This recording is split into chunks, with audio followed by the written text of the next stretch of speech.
There are three main elements to sports: physicality, skill, and mindset. What do you think took Virat Kohli to the top of world cricket? He's one of the greatest athletes we know. He has the physicality, he has the skill, but nobody has the mindset that he has. Mindset is a differentiating factor that every elite athlete has and every amateur athlete doesn't have. India has produced some brilliant physical and technical players over the years. But the main thing that stood out was the ones who had the physicality, the skill, along with the mindset.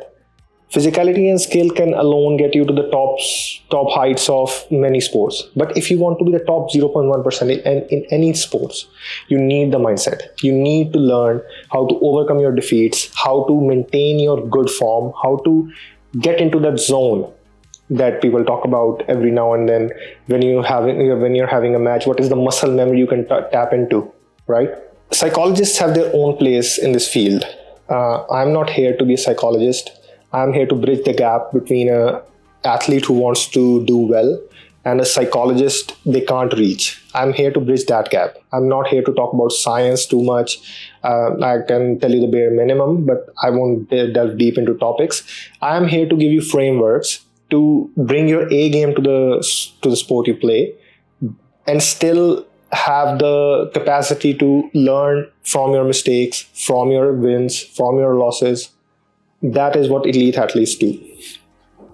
In the last 16 years, I've played many sports, and I was not the best at every single one of them. I was maybe above average, and the one thing that made me stand out from the others was that I used my brain while playing. I had a in-game IQ. I didn't have the technical ability that some of the natural born talents had. I didn't have the physicality that some of the elite players did. I had something different. I used my brain. I relied on my brain to do some sort of technical frameworks to get over the limitations that I had. And you can do it too. There are many reasons that Indian sports ignore the mind. Let's discuss some of them. Number one, lack of awareness. People don't actually know what to take in and what to understand and what to visualize about psychology. They don't know how the brain works. They don't know how their brain works after certain situations. They don't know how to tame their brain into working for themselves. That is the number one point that most people struggle with, because they are not aware of the things that they need to do and they need to stop. Number two, lack of money or resources. Many people who are in big cities or cities who have proper psychologists dedicated to sports, they might not have the money to do it on a regular basis. They might have money or resources to do it on a occasional basis. They need to understand their own brain.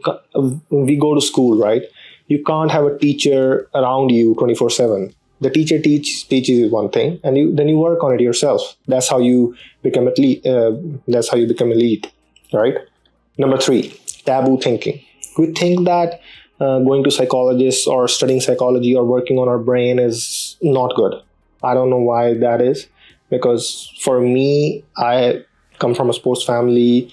My parents know the importance of psychology in sports. My friends know it, because we are made aware of it. You need to make yourself aware of what psychology does to you and your game. Number four, lack of content.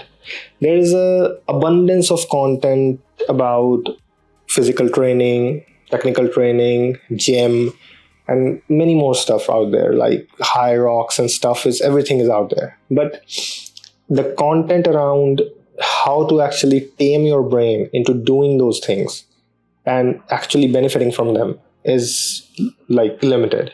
Maybe 3 out of 100 creators make content around it. So that's a really negative point. India has given birth to great players over the years, both male and female. But the one thing that India fails to do most of the time is get that last thing out of the way. I mean, at the Olympics, maybe there is a player that has performed so well on Asian Games, Commonwealth Games, but at the big stages, we tend to choke out. We tend to fail under pressure. I'm not talking about every single athlete here. I'm talking about the ones who don't prioritize their mental health, their mentality, their own self-awareness. Those are the people that fail at the biggest stages, right?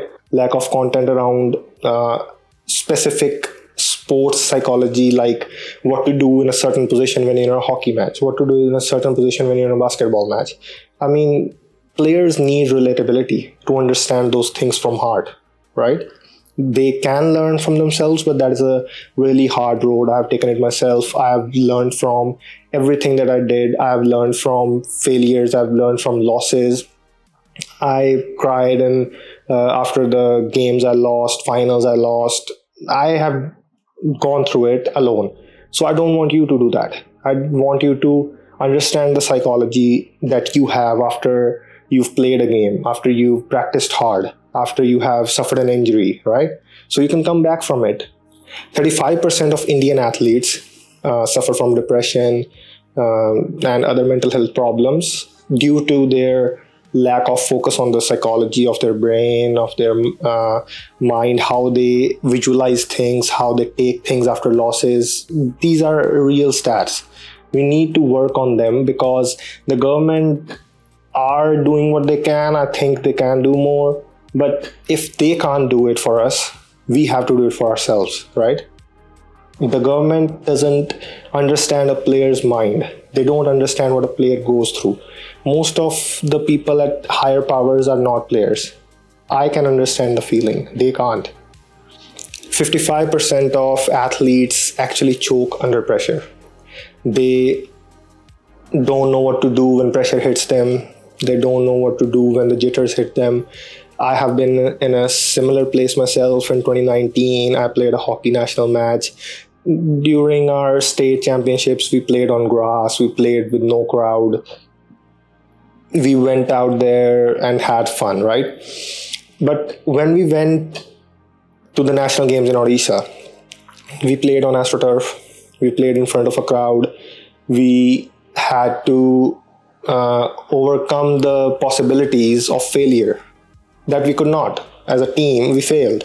And as an individual, I failed a lot because I failed to defend my box properly. I failed to pass out properly. I failed to help my teammates get up after they lost the ball or anything, any mistake that they did.